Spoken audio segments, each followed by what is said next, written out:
Hello दोस्तों, स्वागत है आपका अपने यूट्यूब चैनल रेलवे अपडेट में। देखिए दोस्तों, ऐसा लग रहा है जैसे रेलवे आपके नोटिसों की बारिश कर रही है। जी हाँ दोस्तों, जैसा कि आप देखेंगे यहाँ पे आपका कभी नोटिस आ रहा है आपका एग्जाम डेट को लेकर, तो कभी आ रहा है आपका आंसर की को लेकर, कभी नोटिस आ रहा है आपका रिजल्ट को लेकर, तो कभी आ रहा है आपकी न्यू वैकेंसीज को लेकर।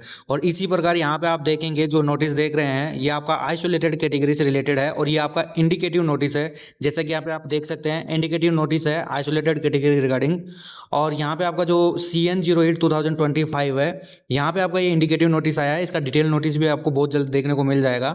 यहाँ पे आपका दिया हुआ है कि आपकी जो एप्लीकेशन फॉर्म है वो ओपन हो रहे हैं 30 दिसंबर से, और जो इसकी लास्ट डेट रहेगी आपकी एप्लीकेशन सबमिशन की वो 29 जनवरी रहेगी। जैसा कि आप यहाँ पे देखेंगे आपका यहाँ पे पोस्ट नेम दिया हुआ है, कौन कौन सी पोस्ट है यहाँ पे, तो आपका देखेंगे यहाँ पे सीनियर पब्लिसिटी आपका इंस्पेक्टर का है, उसके अलावा लेब असिस्टेंट ग्रेड 3 की है, और उसके बाद में देखेंगे तो आपका चीफ लॉ असिस्टेंट की है, यहाँ पे आपका जूनियर ट्रांसलेटर की है हिंदी के अंदर, आपका स्टाफ एंड वेलफेयर इंस्पेक्टर की है, पब्लिक प्रोसिक्यूटर की है, उसके अलावा आप साइंटिफिक असिस्टेंट की है। तो यहाँ पे आप देखोगे 7th CPC के अंतर्गत ये वैकेंसीज है आपकी, जो यहाँ पे लगभग सभी लेवल 6 और लेवल 7 की है, एक पोस्ट को छोड़ के जो कि आपका लेब असिस्टेंट ग्रेड 3 की है वो लेवल 2 की है।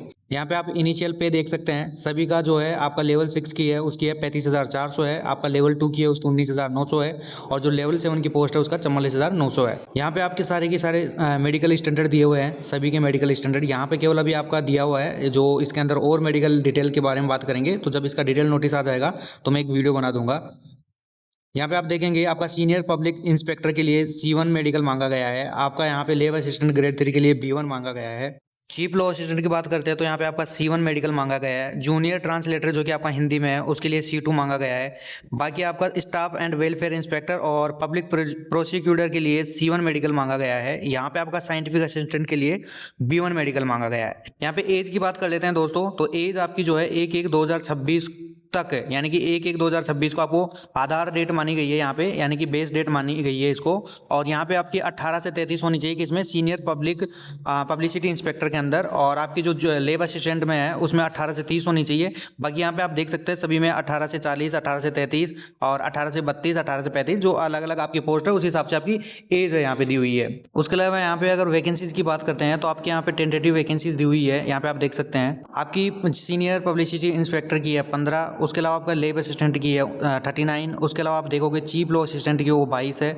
जूनियर ट्रांसलेटर जो हिंदी की है यहाँ पे आपको सबसे ज़्यादा पोस्ट देखने को मिलेगी, 202 पोस्ट है। उसके अलावा आप यहाँ पे देखेंगे वेलफेयर एंड आपका स्टाफ एंड वेलफेयर इंस्पेक्टर की तो 24 है। उसके अलावा आप पब्लिक प्रोसिक्यूटर की देखेंगे तो यहाँ पे 7 है, और आपका साइंटिफिक असिस्टेंट की यहाँ पे 2 है। ऐसे करके आपकी टोटल वैकेंसीज है वो 311 वैकेंसीज है। देखिए दोस्तों, आगे अगर बात करते हैं तो आगे यहाँ पे आपके कुछ इंपॉर्टेंट पॉइंट दिए हुए हैं, जिसमें आपको बोला गया है कि candidate are advise to verify their primary detail using Aadhaar card. यानी बोला गया है कि आधार कार्ड यूज करके आपकी जो प्राइमरी डिटेल है वो कैंडिडेट को वेरीफाई करनी है जब आप फॉर्म फिलअप कर रहे हैं।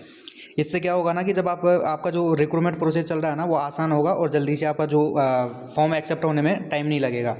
दूसरी चीज़ यहाँ पे आपको बोला गया है कि आधार कार्ड से जब आप वेरीफाई कर लेंगे तो उसके अंदर जो आपका नाम है, डेट ऑफ बर्थ है, ये जो आपका 10th में मार्कशीट है ना उसके अंदर जो आपका नाम और डेट ऑफ बर्थ है ना उससे 100% मैच करना चाहिए, जिससे कि कोई गलती ना हो। बाकी यहाँ पे देखो एक इंपॉर्टेंट पॉइंट दिया हुआ है आपका कि Aadhaar card need to be updated with the latest photo and latest biometric. यानी कि बोला गया है कि आपके आधार कार्ड में जो है लेटेस्ट अपडेट कराने की आवश्यकता है, जिसमें आपका फोटो अपडेट होना चाहिए और आपका बायोमेट्रिक जिसके अंदर आपका फिंगरप्रिंट और आपका जो आँख होती है, आइस होती है, उसके अंदर आपका आइरिस जो रहता है वो अपडेटेड रहना चाहिए जब आप फॉर्म फिलअप कर रहे हैं उससे पहले। यहाँ पे आपका बोला गया है कि जो ये नोटिस जो है वो इंडिकेटिव नोटिस है। इंडिकेटिव का मतलब होता है दोस्तों, मतलब संकेत है कि ऐसा नोटिस जो है कि आपको पहले से एक इन्फॉर्म कर रहे हैं जो वैकेंसीज आने वाली है उसके रिगार्डिंग।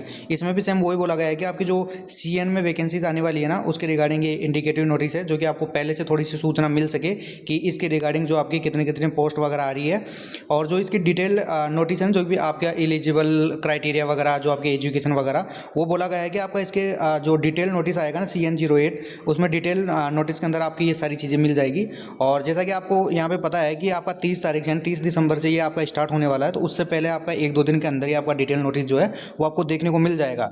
जैसे ही डिटेल नोटिस आ जाएगा दोस्तों तो मैं आपका जितनी भी आपकी जो इसमें क्राइटेरिया है, एलिजिबिलिटी है आपके पोस्टों से रिलेटेड, वो सारा मैं उसके अंदर बता दूंगा। जो भी दोस्त लोग मेरे से कमेंट में पूछ रहे हैं कि सर क्या एलिजिबिलिटी वगैरह रहेगी, आप बताइए क्या एजुकेशन क्वालिफिकेशन मांगा गया है, तो सारी उस वीडियो के अंदर मैं आपको बता दूंगा। ठीक है ना दोस्तों। तो ये था आपका इंडिकेटिव नोटिस। मिलते हैं अगले वीडियो में। अगर वीडियो हेल्पफुल लगा हो तो लाइक कीजिए, अपने दोस्तों के साथ शेयर कीजिए, और चैनल को सब्सक्राइब नहीं किया तो प्लीज़ चैनल को सब्सक्राइब कर लीजिए। मिलते हैं अगले वीडियो में। धन्यवाद दोस्तों।